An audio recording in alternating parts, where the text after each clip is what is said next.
memperbaiki diri. Kalau polisi memperbaiki diri, rakyat hormat kok sama polisi. Betul? Betul? Udah terlalu sering polisi begitu. Apalagi sekarang, rakyat kumpul depan DPR. Mau teriak, diemin dia teriak. Saudara, nggak usah disemprot. Nggak usah pakai gas air mata. Saya ngalami, saudara, berapa hebat itu perihnya gas air mata. Berapa hebat itu nyeseknya dada, perihnya mata, saudara. Bukan satu selongsong, saudara, hampir 10 selongsong jatuh di kaki saya. Pada saat yaitu aksi 4/11, saya di atas mobil komando, saudara. Ditembak langsung ke arah tempat kita berada, saudara. Semua jatuh itu di atas mobil, saudara. Habib Muksen ada damping saya waktu itu, saudara. Kita rasakan, bagaimana mata perih, bagaimana napas sesak, saudara. Ada apa? Nah, kemudian saudara, Brimob dipersenjatai dengan senjata yang canggih. Untuk apa? Brimob dipersenjatai dengan senjata yang canggih. Untuk perang lawan siapa? Perang lawan rakyat. Yang mesti dipersenjatai dengan senjata canggih itu tentara. Angkatan darat, angkatan laut, angkatan udara. Persenjatai dengan senjata yang canggih untuk jaga negara dan serangan musuh. Betul? Lah kok Brimob, saudara, diberikan senjata yang canggih. Bahkan mereka memiliki sejumlah peralatan yang lebih hebat daripada tentara, saudara. Untuk apa? Untuk perang dengan rakyat. Hati-hati, Brimob sebanyak apapun di negeri ini, kalau mau perang lawan rakyat, tidak akan menang. Assalamualaikum warahmatullahi wabarakatuh. Ini enggak, ibu-ibu teriak, cabai mahal. Dijawab sama pejabat, sono nanam sendiri. Nah, kok begitu jawabnya? Kurang ajar gak? Kurang ajar gak? Bapak-bapak teriak, listrik mahal. Pejabat jawab, lu jangan pasang listrik. Kurang ajar, kacau tidak? Kacau tidak? Kacau tidak? Ada lagi yang teriak nih, saudara, tukang ojol. Tahu ojol kan, ini ojek. Ini ojol lagi ngetop nih sekarang nih. Hidup ojol. Lu takut banget hidup lu ngomong. Nggak ditangkap di sini, nggak ada Brimob. Hidup ojol. Takbir. Sebelah sini, hidup ojol. Takbir. Kita doain yang meninggal dunia kemarin, semoga dirahmati Allah. Saudara Afan, saudara menjadi korban kezaliman, semoga Allah rahmati. Allah terima segala amalnya, Allah maafkan segala kesalahannya. Amin ya rabbal alamin. Tukang ojek ngeluh bensin mahal, saudara. Pejabat jawab seenaknya, ya lu nggak usah beli bensin. Nah terus kalau nggak usah beli bensin, tukang ojek mau narik pakai apa? Pakai air kencing. Nah, kan dia mau narik mesti beli bensin, betul? Bensinnya mahal, kesian gak tukang ojek? Aplikatornya mahal juga. Tukang ojek aplikatornya sekarang berapa persen, Habib Hanif? Ada berapa? Hah? Lu tukang ojek lu. Gue demen. Tukang ojek ikut ngaji, bagus gak? Berapa? 20%? 20%, saudara. Allah saja yang memberikan rizki kepada umat manusia itu mengenakan zakat cuma 2,5%. Ini sekarang perusahaan aplikator, saudara, baik itu Grab, ojek, apa segala macam, harus bayar aplikatornya, saudara. Setiap ada penumpang potong 20%. Gede banget. Nah, saya tanya, kalau gitu ojol susah gak? Sengsara gak? Kenapa baru sekarang lu ngamuk? Masya Allah. Nah sekarang kalau model begitu tukang ojek marah, wajar gak? Wajar tidak? Wajar tidak? Yang marah dilindes sama Brimob, emang wajar tuh dilindes? Kurang ajar gak? Kurang ajar tidak? Makanya dari dulu saya saranin Brimob dibubarin lagi, dibubarin. Setuju? Setuju? Setuju Brimob dibubarin? Takbir! Hidup ojol! Takbir!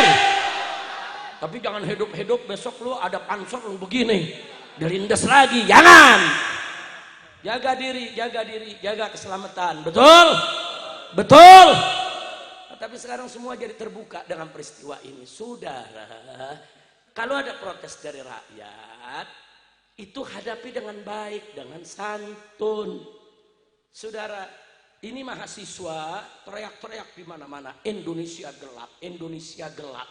Ya ada menteri yang jawab, muka lu yang gelap. Kalau lu bilang Indonesia gelap, sono keluar aja dari Indonesia. Kayak Indonesia punya bapak moyang. Kurang ajar tidak? Kurang ajar tidak? Begitu juga sama yang protes-protes pajak. Apa dia bilang? Kalau nggak mau bayar pajak, keluar dari Indonesia. Ini rakyat. Jangan coba-coba kritik pemerintah. Karena apa jasa kalian kepada negara?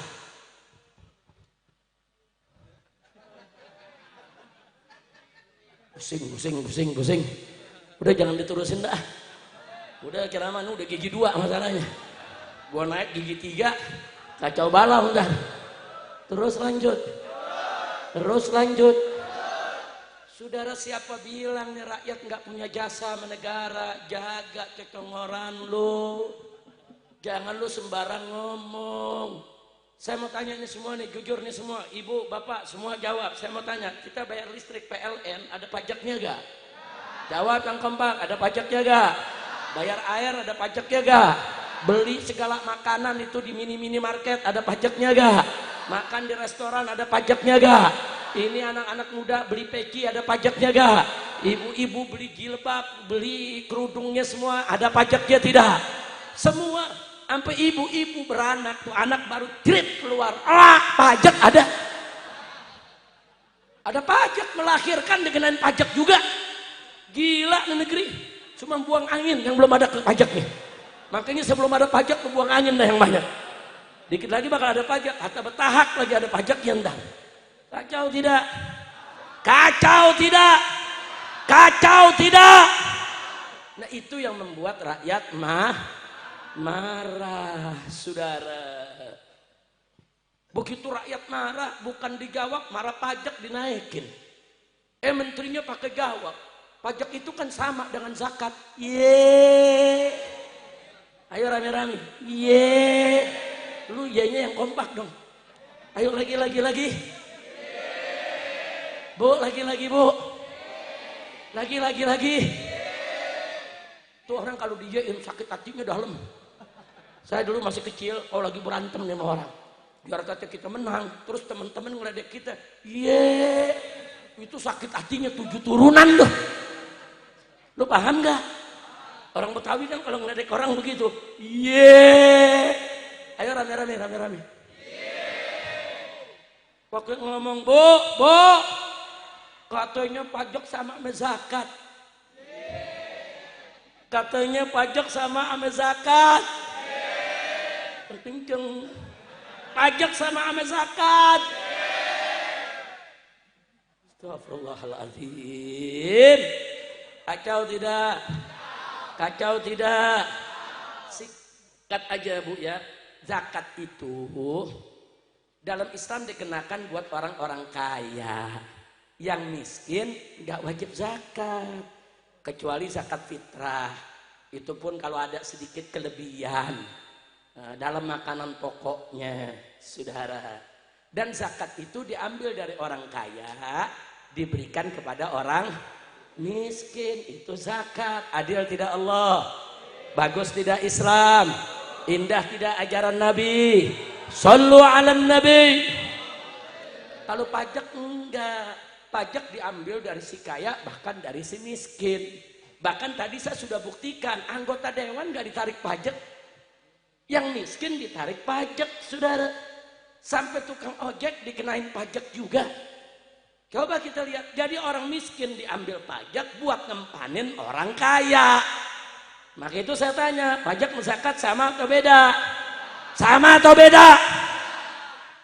Maka itu saya udah himbau di mana-mana. Hei masyarakat, rakyat Indonesia. Kalau ada pajak yang kau tidak mampu bayar, pajak yang mencekik, pajak yang zolim, tidak usah bayar. Tidak usah bayar, saudara. Nggak usah. Pajak itu salah satu syaratnya, saudara. Nggak boleh mencekik masyarakat. Pajak itu ada syaratnya dalam Islam. Pajak itu syarat kalau mau ngambil pajak, satu, saudara, nggak boleh ngambil dari yang nggak mampu. Dua, nggak boleh ngambil pajak dari kebutuhan pokok masyarakat. Kebutuhan pokok seperti makanan, minuman yang penting-penting nggak boleh diambil pajak, saudara. Dan yang ketiga, ada syaratnya lagi, saudara. Pajak itu jangan dikorupsi. Pajak itu betul-betul digunakan untuk kesejahteraan masyarakat. Jadi pajak ada syarat. Lalu bagaimana kalau pajak dikorupsi? Nggak usah bayar. Jangan kita ngempani para pejabat-pejabat korup, manusia-manusia rakus, serakah. Jangan diempani. Setuju tidak? Kecuali kalau korupsinya dibasmi, ngelola pajaknya bagus, yang dikenain sama orang-orangnya mampu saja, baru kita wajib bayar zakat. Zakat emang wajib. Wajib kita bayar pajak, saudara. Jadi kalau orang miskin nggak wajib. Kenapa jadi orang miskin ditekan-tekan, dipaksa-paksa, saudara? Nah itu pun kita wajib untuk bayar pajak kalau pajaknya nggak dikorupsi. Nah sekarang kita lihat korupsinya nggak kira-kira triliun-triliunan. Ayo saya mau tanya sini nih, ini semua nih orang kelapa dua nih, udah pernah lihat duit triliunan belum? Udah lihat belum? Belum. Gue jadi kaget, udah belum? Belum. Kesian loh. Ini yang sebelah sini udah belum? Udah belum? Sama sekali belum. Lihat 10 miliar. Kalau triliun, apalagi. Ibu-ibu pernah, Bu? Ibu pernah? Kesian. Ngaku lagi, Bu, sekali lagi, Bu. Saya mau dengar, udah pernah belum? Sama. Saya juga nggak pernah ngeliat. Masya Allah. Begitu sekali lagi saya tanya. Jadi terjadinya kerusuhan ini lagi-lagi karena kita banyak meninggalkan ajaran Nabi. Jadi solusinya bagaimana? Ya solusinya yuk rame-rame kita iman takwa kepada Allah. Kita jadikan Nabi sebagai uswah hasanah. Gak usah khawatir. Ini ribut-ribut begini akan redam dengan sendirinya melewat pertolongan Allah. Tapi kalau dengan teguran-teguran Allah semacam ini kita makin jauh dari Allah, kita nggak mau beriman bertakwa kepada Allah, kita semakin banyak berbuat maksiat, kerusuhannya akan semakin membesar, korbannya akan semakin banyak. Na'udzubillah min dalik. Jadi kalau negeri ini mau aman, bagaimana caranya? Ya tingkatkan iman, takwa kepada Allah. Ikuti Nabi, jadikan sebagai uswah. Nah ada lagi yang ketiga, saudara, perkuat persaudaraan kita. Ini sekarang kondisi tidak menentu. Saya minta umat Islam dimanapun berada bikin posko-posko keamanan di kampung masing-masing. Jaga rumah kita, jaga masjid kita, jaga majelis kita, jaga pesantren kita, jaga gang kita, jaga kampung kita. Jangan sampai ada perusuh-perusuh yang masuk yang mengganggu keluarga kita atau keluarga tetangga kita. Jangan berharap keamanan nanti akan ditangani oleh TNI dan Polri. Jangan ngarepin. Saudara, polisi sekarang, saudara jaga dirinya aja dia bingung. Bagaimana dia mau jagain kita, betul? Bagaimana nggak bingung? Dia jalan di jalanan duber-uber berakyat, betul? Betul. Terus kita minta dijagain sama polisi, kira-kira jelas tidak? Bisa jaga diri, bisa jaga rumah, bisa jaga warga, bisa jaga wilayah.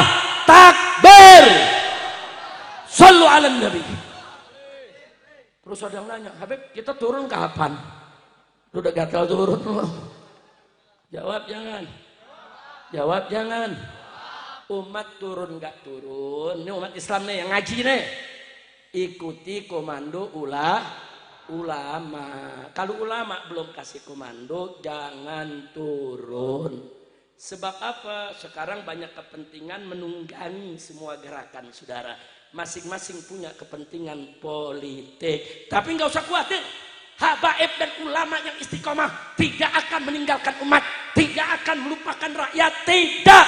Para habaib ulama sekarang ini bukan diam, mereka terus mengawasi, mereka terus memonitor apa yang sedang terjadi, saudara. Pada saatnya kalau memang negeri ini, saudara, sudah tidak bisa ditangani kecuali umat harus turun, maka habaib dan ulama akan memberikan komandonya. Maka itu saya mau tanya, kalau ulama dan habaib memberikan komando, siap ikut? Kalau diminta turun, siap turun? Angkat tangan semua, takbir. Angkat tangan semua sampai belakang, takbir. takbir, sallu ala nabi. Siap ikut habaib, siap ikut ulama, siap jaga agama, siap jaga negara. Takbir, sallu ala nabi. Bukan ulama, bukan diam. Habaib ulama di mana-mana, mereka saling berkomunikasi. Habib ini bagaimana? Kiai ini bagaimana? Ini umat harus diapain? Ini udah banyak yang tanya. Semua komunikasi, saudara, bukan tidak. Saudara, kita tetap berharap, saudara, apa yang menjadi tuntutan rakyat diperhatikan oleh pemerintah. Betul? Betul? Oh, rakyat minta ganti Kapolri. Ya ganti aja, kenapa sih? Susah amat kayak jenderal di Indonesia, nggak ada yang lebih bagus. Saya mau tanya, jenderal polisi di Indonesia yang baik ada tidak? Yang bagus ada tidak? Ya ganti sama yang baik. Betul? Setuju? Ada menteri yang terlibat judi, menteri yang terlibat korupsi, saudara, menteri yang terlibat pelanggaran HAM. Umat minta copot, ya copot aja. Betul? Betul? Sekarang saya mau tanya, menteri-menteri, calon menteri bangsa Indonesia yang pintar banyak tidak? Jawab, yang pintar banyak tidak? Yang baik banyak tidak? Yang bisa jadi menteri banyak tidak? Kenapa yang diangkat yang bermasalah? Simpel, saudara, simpel, simpel. Apa nih tuntutan rakyat? Oh, mereka minta supaya DPR tuh betul-betul mewakili suara rakyat. Ya wakili dong. Jangan DPR hanya ngurusin gaji naik, tunjangan naik, buat rumah naik. Pikirin apa yang rakyat minta. Oh, rakyat minta DPR kritik presiden. DPR suarakan suara rakyat ke presiden. Suarakan. Karena DPR itu wakil rakyat. Makanya kalau begitu rakyat gak marah. Betul? Betul? Begitu juga polisi. Kalau gak mau dimusuhin rakyat, yang baik sama rakyat. Betul? Betul? Saya mau tanya, kalau polisinya santun, ramah, baik, cinta tidak? Jawab, saudara, kalau polisinya baik, santun, ramah, cinta tidak? Hormat tidak? Sayang tidak? Kalau mereka baik, begitu mereka diganggu, kita bela polisi, saudara. Ini sekarang selama ini, saudara, ada orang hilang ayam ngelapor jadi hilang kambing. Ini gimana ceritanya? Sebulan yang lalu ada perempuan melapor, saudara, ke kepolisian. Pak, saya diancam. Sampai 3 kali ngelapor, nggak diladenin. Bulan besoknya dia dibunuh sama yang ngancam, saudara. Orang kalau rakyat melapor, dengerin. Saudara, walaupun tuh rakyat nggak punya duit buat operasional. Kan ngelapor, saya diancam, Pak. Saya mau dibunuh, Pak. Yang ngelapor perempuan lagi. Saya diancam, Pak. Tolong jaga saya, Pak. Itu tugas polisi. Tugas polisi, jaga dong. Bela dong. Siapa yang ngancam? Tangkap. Ini nggak diladenin sampai tuh perempuan dibunuh, sudah. Nah, perilaku semacam ini dilakukan polisi udah terlalu sering. Saya punya santri 6 orang ngawal, nggak salah, nggak punya dosa, dibunuh, diculik, disiksa, dibunuh, habis dibunuh difitnah lagi. Saya mau tanya, itu yang melakukannya siapa? Jawab yang kompak, yang melakukannya siapa? Siapa? Saudara, ratusan orang di Kanjuruhan, saudara, pada saat nonton bola ribut, saudara, disemprot gas air mata. Sampai 100 berapa yang meninggal dunia, saudara. Siapa itu punya kerjaan? Polisi itu memperbaiki diri. Kalau polisi memperbaiki diri, rakyat hormat kok sama polisi. Betul? Betul? Udah terlalu sering polisi begitu. Apalagi sekarang, rakyat kumpul depan DPR. Mau teriak, diemin dia teriak. Saudara, nggak usah disemprot. Nggak usah pakai gas air mata. Saya ngalami, saudara, berapa hebat itu perihnya gas air mata. Berapa hebat itu nyeseknya dada perihnya mata, saudara. Bukan satu selongsong, saudara, hampir 10 selongsong jatuh di kaki saya. Pada saat yaitu aksi 4/11, saya di atas mobil komando, saudara. Ditembak langsung ke arah tempat kita berada, saudara. Semua jatuh itu di atas mobil, saudara. Habib Muksen ada damping saya waktu itu, saudara. Kita rasakan, bagaimana mata perih, bagaimana napas sesak, saudara. Ada apa? Nah, kemudian saudara, Brimob dipersenjatai dengan senjata yang canggih. Untuk apa? Brimob dipersenjatai dengan senjata yang canggih. Untuk perang lawan siapa? Perang lawan rakyat. Yang mesti dipersenjatai dengan senjata canggih itu tentara. Angkatan darat, angkatan laut, angkatan udara bersenjatai dengan senjata yang canggih untuk jaga negara dari serangan musuh. Betul? Lah kok BRIMOB saudara diberikan senjata yang canggih, bahkan mereka memiliki sejumlah peralatan yang lebih hebat daripada tentara saudara. Untuk apa? Untuk perang dengan rakyat. Hati-hati, BRIMOB sebanyak apapun di negeri ini, kalau mau perang lawan rakyat tidak akan menang. Takbir, hidup rakyat, hidup rakyat, hidup NKRI, hidup Islam, takbir, sallu ala nabi. Jangan, malah dulu kita usulkan surat BRIMOB itu dibubarkan saja, karena polisi nggak perlu punya pasukan tempur, kita udah punya tentara buat pasukan tempur. Densus 88 bubarkan saja, karena pasukan anti teroris tentara juga sudah punya, nggak perlu repot-repot dari polisi. Lalu ditanya, kalau bubar BRIMOB-nya jadi apa, Beb? Jadiin tentara, suruh mereka masuk jadi angkatan darat, suruh mereka masuk jadi angkatan laut. Kalau memang mereka mau bertempur, masuk jadi tentara, bukan jadi BRIMOB. BRIMOB itu kalau di masa-masa kita perang saudara lawan penjajah, silakan. Ini udah gak ada saudara. BRIMOB bubarkan, anggota BRIMOB-nya masukin jadi tentara saudara, supaya mereka tidak semena-mena. Mereka merasa super body, merasa orang semua takut sama dia, seenaknya. Itulah yang terjadi. Sampai supir ojol saudara dilindas. Oh, mereka beralasan ini karena supirnya panik, supirnya takut, sebab udah dikerubutin orang, takut nanti dibuka pintunya. Saudara, itu kendaraan yang digunakan oleh BRIMOB, itu pintunya nggak gampang dibuka, saudara. 20 orang suruh buka pintunya, nggak bakal bisa dibuka, saudara. Kacanya Anda gedor dengan martil, nggak gampang pecah, saudara. Jadi itu alasan. Mestinya ketika dikasih tahu, ada orang di depan, berhenti, jangan langsung dilindas, saudara. Jangan orang kasih tahu. Panik tidak menjadi alasan, kecuali kalau mobilnya gampang dipecahin, kecuali kalau pintunya gampang dibuka, mobil biasa. Oh, masih bisa dimaklumi kalau dia itu panik ingin melarikan diri. Ini kalau mobil-mobil jenis yang melindas ojol, nggak begitu saudara, nggak gampang Anda buka dari luar. Itu bajaknya kuat saudara, nggak gampang Anda lempar dengan api, bom, nggak kebakar dalamnya. Masya Allah, saudara. Sekarang ini yuk kita jaga ketenangan. Kita minta Bapak Presiden, satu, segera mencopot Kapolri. Setuju? Setuju.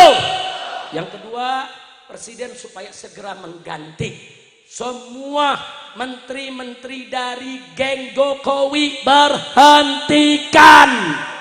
Setuju tidak? Setuju tidak? Kalau itu dilakukan oleh Prabowo, saya yakin umat di mana-mana akan mendukung beliau, saudara. Ulama dan habaib akan merapat, saudara. Betul? Saya sudah katakan berkali-kali, hei saudaraku, hei Presiden Prabowo yang kami cintai, yang kami hormati, singkirkan semua geng Jokowi. Lepaskan dirimu dari bayangan Jokowi. Jangan jadi budak Jokowi. Jangan patuh kepada Jokowi. Kau adalah presiden. Kau presiden secara de jure maupun de facto, kau adalah presiden Indonesia yang memimpin negara dengan penduduk 275 juta rakyat. Kau ini presiden, jaga ini negara baik-baik, jaga. Ini bukan perusahaan, ini bukan warung kopi, ini bukan lagi bercanda, ini negara, penduduknya 250 juta, kerja yang betul, kerja yang baik, reshuffle itu kabinet, berhentikan semua orang-orang Jokowi dari pemerintahan ini. Setuju tidak? Setuju tidak? Ganti itu Kapolri dengan Kapolri yang beriman bertakwa. Setuju tidak? Setuju tidak? Ini negara, ngurus negara nggak cukup dengan pidato, nggak cukup. Ngurus negara nggak bisa dengan pidato menggebu-gebu, nggak bisa. Ngurus negara bukan dengan kata-kata, ngurus negara bukan dengan retorika, ngurus negara dengan membuat kebijakan-kebijakan yang mensejahterakan rakyat, yang menegakkan keadilan, yang melawan kezaliman, saudara, yang membasmi itu korupsi, saudara, membasmi kolusi, membasmi nepotisme, saudara. Itu namanya ngurus negara. Betul.